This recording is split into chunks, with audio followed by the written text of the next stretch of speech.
Now, it calls itself a church, and it claims some 8 million adherents around the world, but its methods have been causing controversy for more than 3 decades. And tomorrow it starts to advertise itself on British television. The Church of Scientology has been told that it's been cleared to advertise by the Independent Television Commission. As Jeremy Vine reports, this has aroused a lively debate about just what the limits of freedom should be.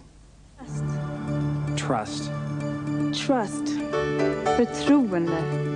It is the face of Scientology the controversial church would like everyone to recognize.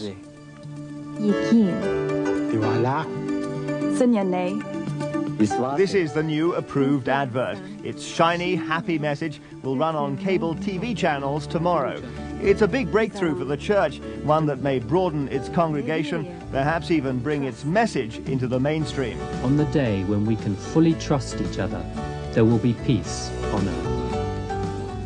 The question of just how accessible Scientology actually is initially held up the Independent Television Commission's decision to allow the church to complete its move from American poster sites to British TV. But there's also Scientology's rather strange image. Stand up! Acknowledge it as loudly as you can. Thank you! Command it as loudly as you can. Sit down on that chair! So is this a real religion that merits advertising space? Closest we come to it is A signal of the importance of the ITC decision was the presence in London of Scientology's world leader, who's in charge of defending the religion. What I'm going to do is I'll go up here and see what... Yes.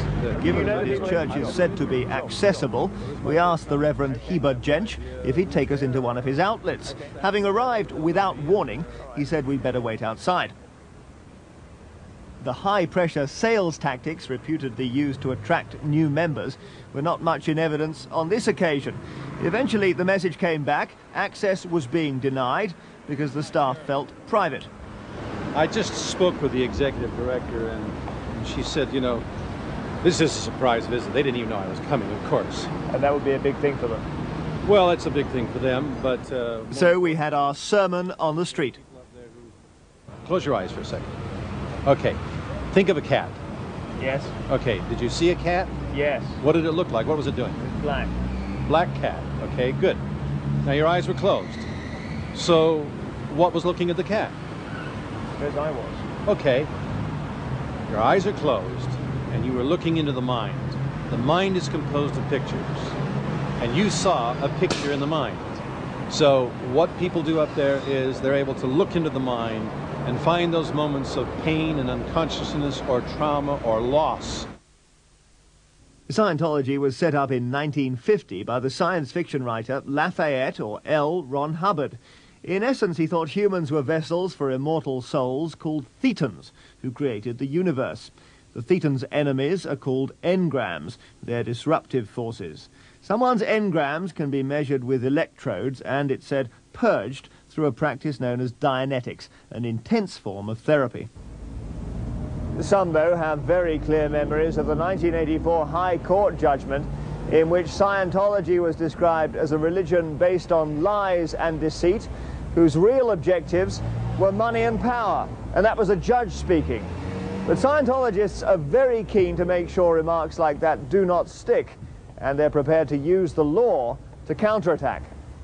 As soon as they found out about our interest, they deluged us with faxes with spurious so-called facts in them, threatened us with legal action if we didn't include their spurious facts. They tried to stop the program by issuing a private prosecution against myself and the reporter, claiming that we had obtained services by deception. In fact, critics of Scientology say the religion's devotees are positively litigious, intimidating detractors by following the advice of L. Ron Hubbard, who's on record as saying the purpose of a lawsuit is to harass and discourage rather than win. Don't ever defend, always attack. Be alert to sue for slander at the slightest chance. There's also information about the Scientology attack on the internet. Containing lots of emails and so on. That's right.